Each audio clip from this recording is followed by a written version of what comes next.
When I was in college, I dated a very traditional Christian man who asked me at one point, how do you feel about after you graduated, we just immediately got married and you were a stay-at-home wife and you didn't have to work? I was honestly offended by that question because you were brainwashed to think that you should be. I'm sorry, Aerosmith. Continue. I was so passionate about this thing that I was getting a degree in that I was just so eager to enter the workforce and do this thing that I loved and get money for it. Fast forward to today. Let me take a guess. He's off somewhere married and you still single to this day. No! I've graduated, we broke up, I'm now working in the profession of the thing that I got a degree in, and I changed my mind.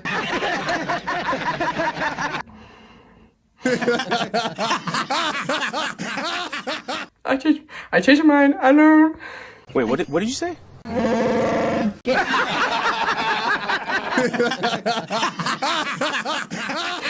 don't want to do it anymore. I'm done.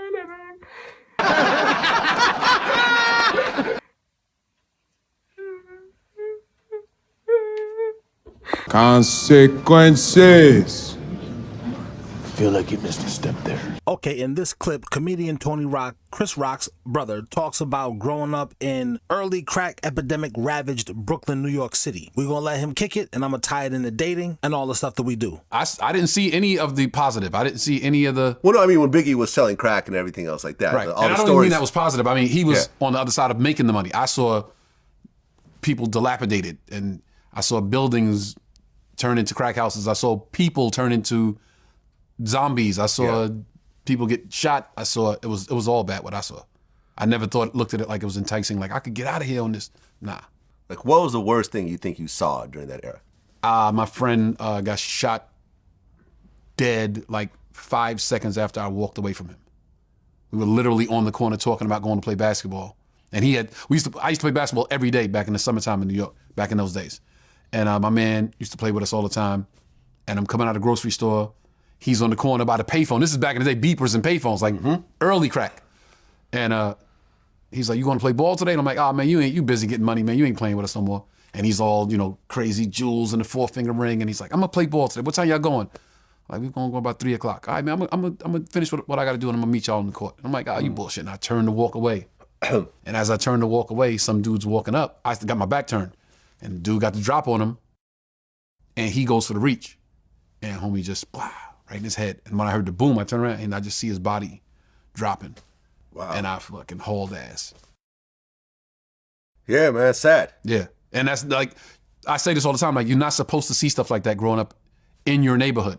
Now, I got a lot of LeBron James fans, a lot of sports fans all together in my audience. And no doubt, we all are dating out here. No doubt, shout out to you. And I played that clip to emphasize, that was all of us. Tony Rock is not in the NBA. There was no internet. Not being able to go outside was the kryptonite, dude. What do that got to do with anything? Let's tie it into this clip. Come check out these abandoned Section 8 buildings that are now 100% vacant, where normal, everyday people used to live. This looks like a normal Section 8 apartment complex, but what you may not realize is that is beachfront prime real estate. What did you say, nigga? Beachfront prime real estate. We're in the small town of Cape Charles, Virginia, where development has gone absolutely nuts, and it's been impossible for normal, everyday people to buy real estate. These were subsidized government housing where somehow there became a mandate where they had to leave these properties. Was this just a move to get Section 8 people out of Cape Charles? Let me stop you there because we don't need to hear the or. Yes, it was. Now, there's a lot of cuties with big booties and floobies out here who was on Section 8. But the quiet man who may have grown up on Section 8 due to the crack epidemic that Tony Rock was talking about earlier, who grew out of needing Section 8 in his 20s, 30s, and beyond, is ripe to move into one of these or maybe even start flipping real estate as he probably already is right now. And this is a part of how the quiet men have been proving that they were right all along. So I just wanted to say shout out to those brothers, you long titty having bitch. Apparently this is one of the most realistic Tom and Jerry episodes ever aired. This is just how long it's been going on. This cartoon came out in 1956? Bro.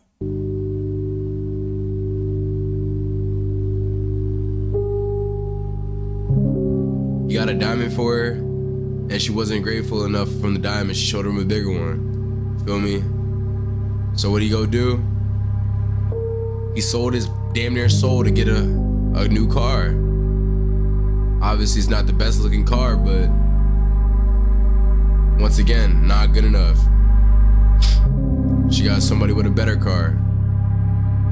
He's putting all this time and effort into this female, spending all this money, wasting all his time, and now look, he's a milkaholic.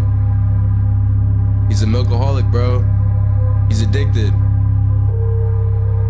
Now he's all milked out. You feel me? Out in the streets now. You got Jerry.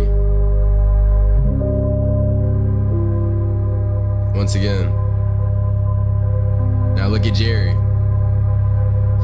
Look at him going crazy over his girl. His girl going too.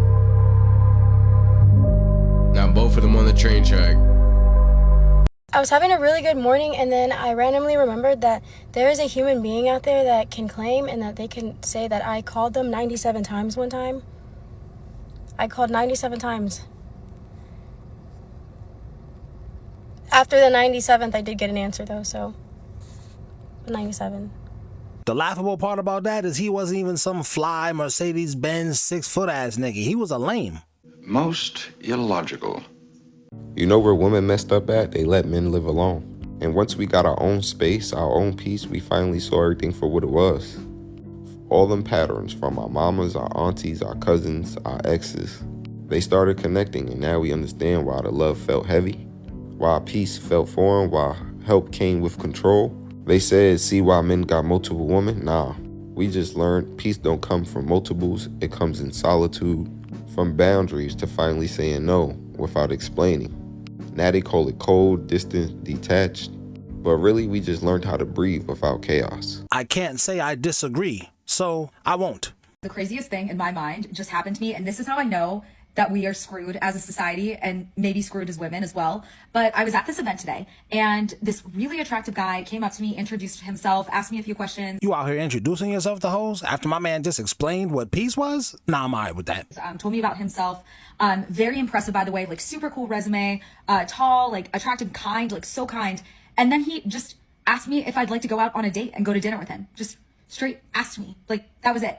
And I was kind of taken back in the heat of the moment, but it's like, yeah, absolutely. And my friends were right there watching. And so we exchanged numbers, and he texts me before and says like, oh, you're going to get kidnapped. Like I've been in so many situations where I actually should have been kidnapped. Like I gave my number, and I'm walking back to my hotel room, and I'm thinking, I can't believe he just like came up to me and asked me to go out on a dinner date with him. Like that's so crazy. And then I'm thinking to myself, he's weird. He has to be weird. Like he has to be some weirdo. Like who just does that? He's clearly weird. I'm like, wait, no, Michelle, that's like what people used to do. Yeah. Okay. So stop it there. That is normal dating. And guys, I'm going to tell you, she says, oh my God, I thought it could be weird. But she wakes up and realizes it wasn't. Be weird. I say that. Be the weird guy. Be the guy who has, if you really like somebody, be the guy who has the balls to go up and say, hey, do you want to go out to dinner with me? How funny that her friends were like, oh, you're going to get kidnapped. I mean, the dumb hurts. Like somehow a guy going up to you in person and saying, hey, do you want to go on a date? It's going to get you kidnapped. But getting yourself entangled with some online exchanges with some rando who doesn't even have to put a face to his words isn't going to get you kidnapped. Ladies, why are you so dumb? This is so dumb. I think it's two things. One, they're scared. Two, misery loves company. So if I can scare you into being miserable with me, I've accomplished something for the day. And she says he had a super cool resume, he's tall, he's handsome, all of these things. But this kind of goes with the clip that we did prior, because I wanted to show you how removed we're getting from what's healthy. People are not healthy anymore. They're not healthy. And we can talk about toxins, and we can talk about the environment, and we can talk about, big pharma, and we can talk about all that stuff. But one of the main reasons people aren't healthy anymore is because there's no sense of community. People don't have the same type of interconnectedness in person that they used to. And it's a soul drain. There's isolation. So many people are feeling isolated and alone. And then you dig into the fear. You start to become afraid of things. Then you start scrolling. You get your dopamine hits from the phone. It's making people deeply, deeply, deeply unhealthy. And if you think back, like even just the health of a family used to be about community, right? You said grandma, grandpa, aunts, uncles, everyone would watch the kids, it's a sense of community that really stabilized people. And if you look at some of the healthiest cultures in the world, there's a deep sense of community. Everyone always says, oh, when I go to Italy, to these small towns in Italy, I eat the food and I eat the gluten and I feel great. It's not just about the gluten. It's also think about the surroundings, the nature, Yes, the lack of EMF and all that stuff, but think about the community, the family, what matters to those people. And we're losing it. And she's pointing that out. So guys, I will say to you, yes, will there be women who are like, oh my God, he was so weird. He actually came up to me. But they will remember that. And if they will have a second to think about it and be like, wow, that's pretty cool. Because I think all women actually do crave deep down inside the gentleman. It's just that they've abused that privilege in many respects, as we've talked about. But when you really like someone, part of being a masculine guy, when you really like someone, is not being afraid to go up to them and say, hey, do you want to go out on a date? It's not masculine to hide behind your phone. It's not masculine to hide behind your DM. It's not masculine to have a whole conversation here because you're too afraid to have it eye to eye. The boom, the boom,